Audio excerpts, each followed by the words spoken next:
Did you ever play a game and wonder not only why it was made, but how? That's kinda how I felt when I played today's game, Mars 3D, also known as The Ultimate Fighter, or... 终极战士. There we go. The game was released sometime in 1997 by a group in Taiwan called Engine Technology. It was also re-released very recently as a limited physical release, followed by becoming freeware, and it came translated too, how nice. The method of making this game was interesting to say the least, and even the sudden translated re-release is strange, but let's get a look at what we're dealing with here. You can see the starting cinematic. It has no text aside from the splash at the start, and it's in space. We saw UFOs and this thingy. These UFOs make their way towards Earth, naturally, and then they somehow make missiles fly from stock images of Egypt into stock images of Paris. And then the world gets bombed. Well, that doesn't explain a lot now, does it? But let's look at the title screen. Okay, there's a planet, maybe it's Mars. There's a guy here, maybe he's the protagonist, and is that the Predator and the Baron of Hell? Okay, yeah, I've got to show you this. When we start the game, we finally get some context. Mission 1, Resistance. Planet Earth after nuclear Armageddon. Deadly fallout and radiation hurting humans everywhere. For the survivors, dark ages have started. Due to water supply and environment controlling systems, related pipelines, culverts, and air-conditioned machine rooms which were built for the growing cities, those who still lived could move into temporary shelter. The unified force of the remaining humans, which survived the Armageddon, started to investigate why the nuclear wars happened in the first place. They figured out that chaos was caused by the North American Defense Network, named ZAKER. Once their nuclear missiles had been launched, humanity lost control over the system.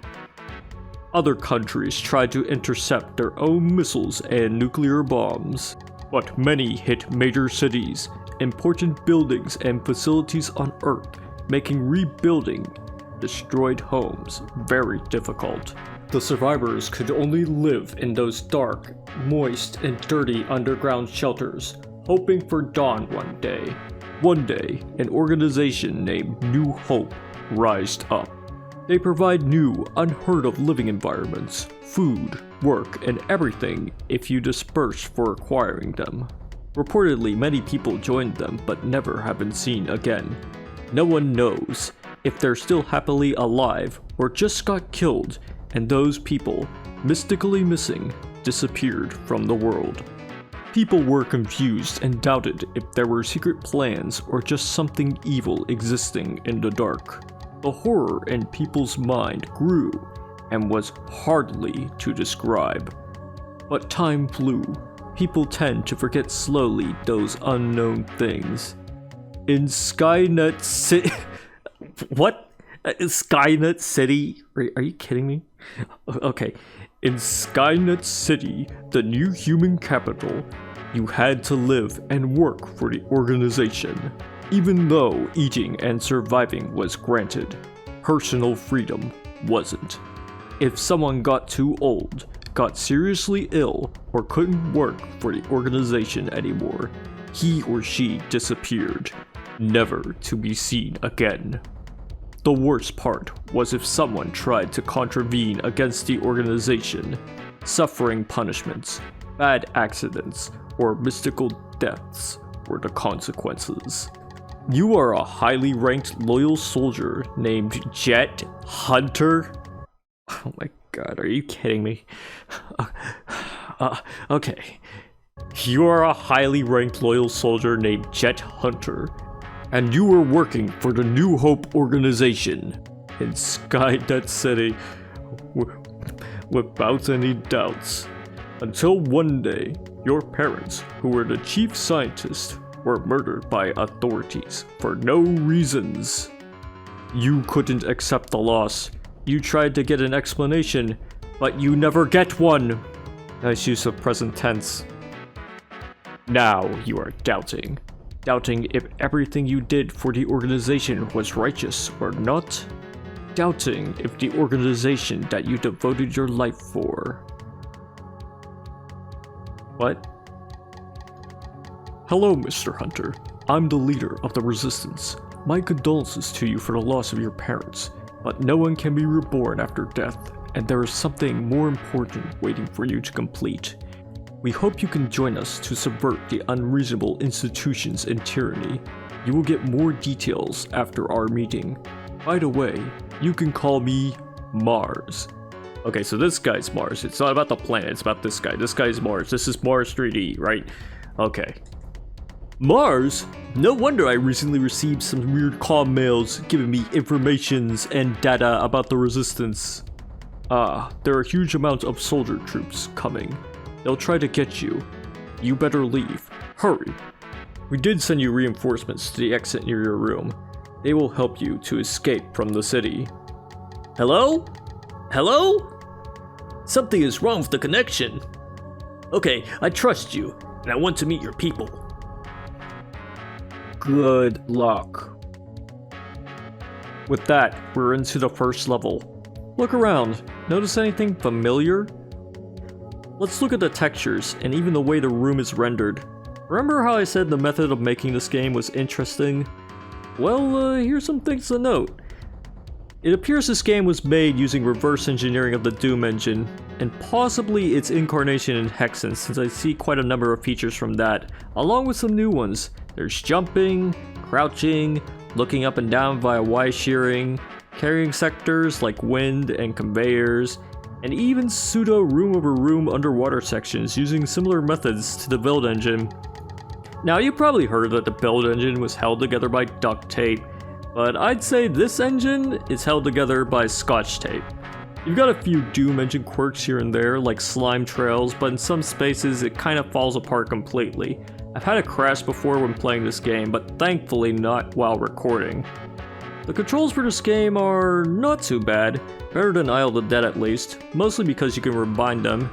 You can get a WASD control scheme to work with it by means of the setup executable, but it's not perfect. The strafing and mouse turning is a little weird when you try to use both at the same time. The game also has a run button, but it's not that fast. However, due to this, using the Doom engine's mechanics, moving the mouse vertically moves you forward. Combine this with the sprint button, and then you can run at a respectable speed, in short bursts at least. You might need this to do some light platforming here and there if you want to get some items and ammo in some spots. Alright, so we've got the control scheme covered. Let's go further into the first level. We have to fight these enemies with our Uzi. Yes, that's an Uzi apparently. Kiss my ass. Oh my god, that voice acting. Oh god. Okay, before we go any further, I have to mention that the voices here are the original ones from the Taiwanese version. The translated version comes with new voice files, and I'll compare them right now. Kiss my ass. Kiss my ass. Damn it. Damn. Ugh. Huh.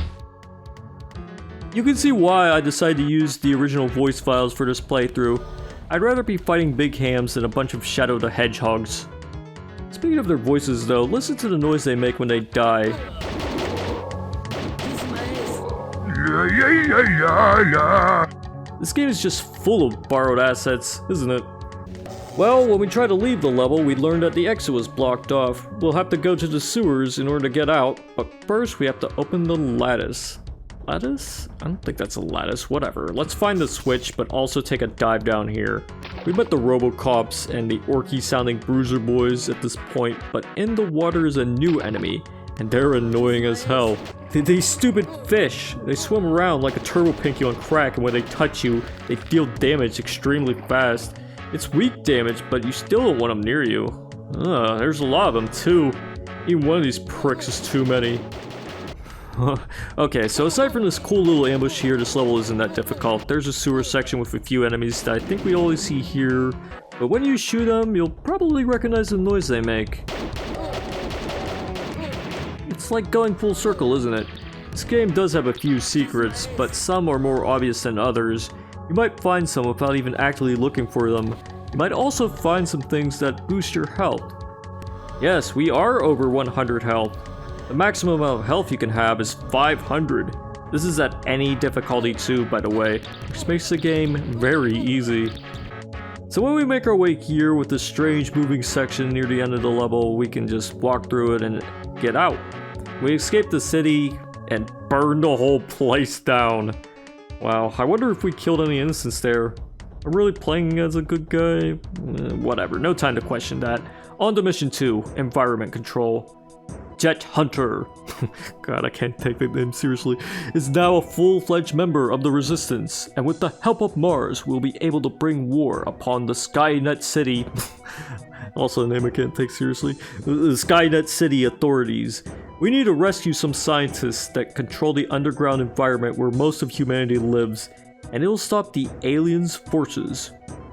Wait, aliens? I guess that's what the whole cutscene at the start was about. And the cover too. This level is even more straightforward though, if not a bit more tedious. We get introduced to these guys in blue though, and these turrets which do this. By the way, these underwater sections are either very lenient on time or don't drown you at all. I've been able to swim here for multiple minutes. Jet Hunter must have some strong ass lungs. I also got caught up in all the other sounds that I forgot to mention, the noise you hear whenever you submerge. Yeah, whatever. If you want to get certain secrets, you'll have to avoid the teleporter area initially. Both of them will take you into the same new area, but just in different spots. You'll have to swim in the water with these stupid fish to flip some switches that open up an area with a conveyor that leads to the exit. There are 2 switches here. One that opens the exit door, the other opens the door all the way back where you first teleported. It's a secret, one that isn't all that useful. But here's the end of the level. And yeah, that texture looks familiar, huh? And in case you didn't know it was the end, look! E-X-I-T!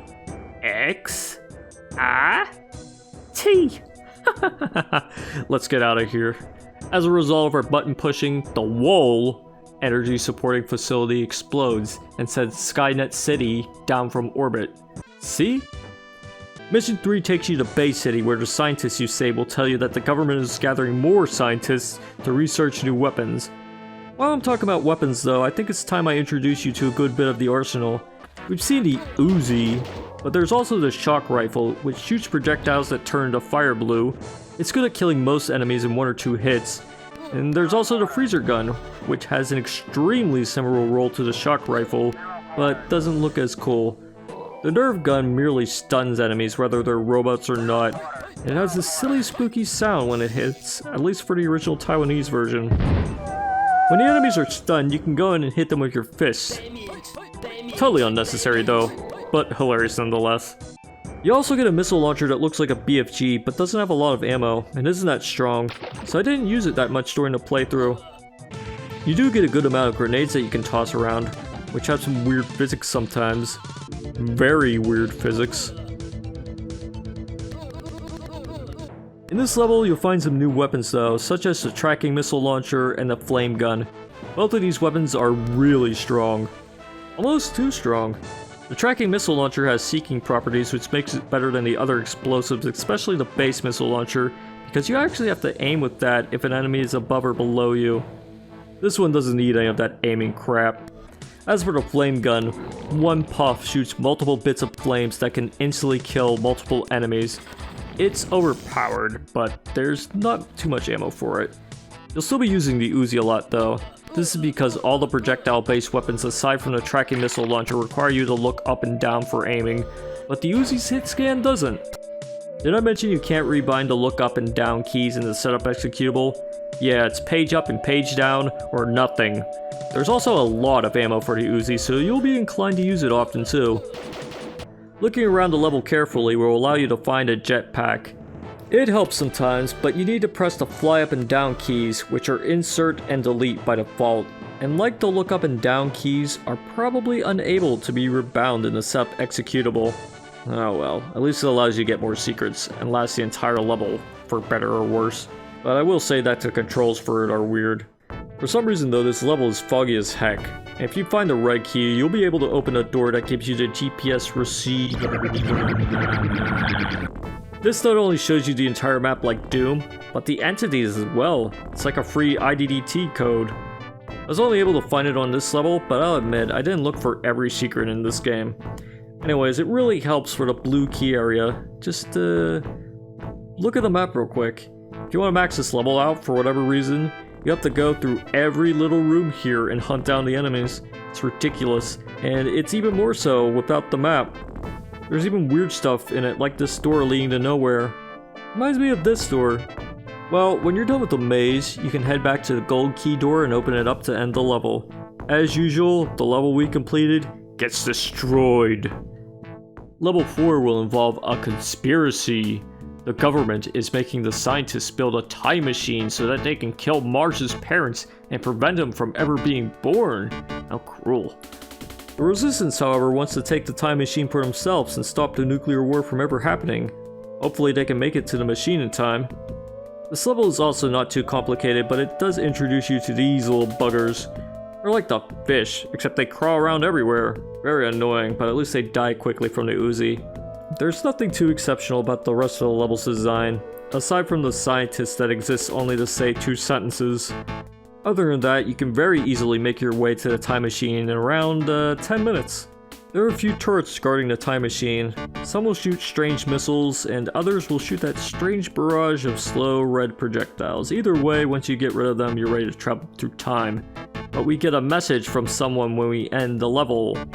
You were late, human. Ha! Our monsters have been transmitted through time. Ha ha ha! Ha! Emergency call! Emergency call! Do you guys hear me? Base, over. Copy, Dad. Respond, please. Over. Needed support. Couldn't stop the enemies transferring. I must go back to the past and save the hostages, but I'm afraid that the time machine gets destroyed by the enemies. Please send troops to defend the machine. Over. Copy, Dad. Our troops are on their way. Over. Oh, here we go into level 5. We're going back to the past to go, back to the future. This is where the plot starts becoming even more weird than it already was. It takes place on July 25th, 1999. You know, the year with sci-fi keys, teleporters, predator doors, and, otherwise plain-ass subway. I'm gonna try to maintain a sense of suspension of disbelief here and say that most, if not all, the advanced tech is just stuff the aliens and the scientists brought along with them into the past. This level isn't really that long, and the encounters are very easy with or without the arsenal you've built up at this point. Like E2M6 and Doom, you'll have to find all the keys in order to exit. Some are in more obvious spots than others, though. When you finally get all the keys and head toward the exit, you'll be greeted by a misaligned exit texture. Very cool. This is apparently also a time machine, I guess, but with this trip back to the past, you were able to save Mars' parents and the scientists, I guess, because we get to see them again. We weren't able to prevent the nuclear war, though, and the Resistance had to destroy the time machine since they weren't able to defend it for long. The next level involves the AI that caused the chaotic nuclear war, ZAKER. Turns out ZAKER didn't turn into HAL or AM. The bootleg predators took control of the AI and started a nuclear war. Why? I guess because they're dicks, really. Anyways, ZAKER is still active and is guarded heavily by robotic constructions. These robots, though, are still pushovers like most enemies in this game. The only thing you'll have to worry about is which weapon you want to use against them and how much ammo you save. The level design for this one doesn't really throw you any curveballs, aside from the new enemy, which dies in the same amount of hits as most others, so doesn't really throw you any curveballs at all, I guess. Watch out for all the stupid crawly things, though. There's a secret here that requires you to do the vertical mouse movement speed trick combined with a jump. Just holding the sprint button doesn't cut it. Near the end of the level, there's a maze involving a series of lifts that kind of invokes the maze-like spirit of the third level, though not as ridiculously so. Going through a specific part will reward you with a weapon that shoots disc thingies from a device on your wrist. They aren't that strong, but at least you can grab them back at any time. I never used them for my playthrough. At the end of the maze is the exit button that leads to ZAKER. It claims it had a virus, and the aliens hacked the supervising machine for the missiles. There's a chief alien in SKYNET City that is likely one of the causes of the suffering inflicted upon humanity. ZAKER suggests caution in fighting it. So we reached the final level, SKYNET City. The alien chief is waiting for Jet Hunter, so let's go meet him. This level is probably the longest one, and I guess also the hardest? I mean, the final boss is rough in a way, but at the same time, not really. We'll talk about him later though. The real hardest part has to be the fact that the engine likes to fall apart even more so on this level than any other one. Yeah, I don't know what's going on here. I died but once on this level, and that's because I got put in a buggy area, then got crushed.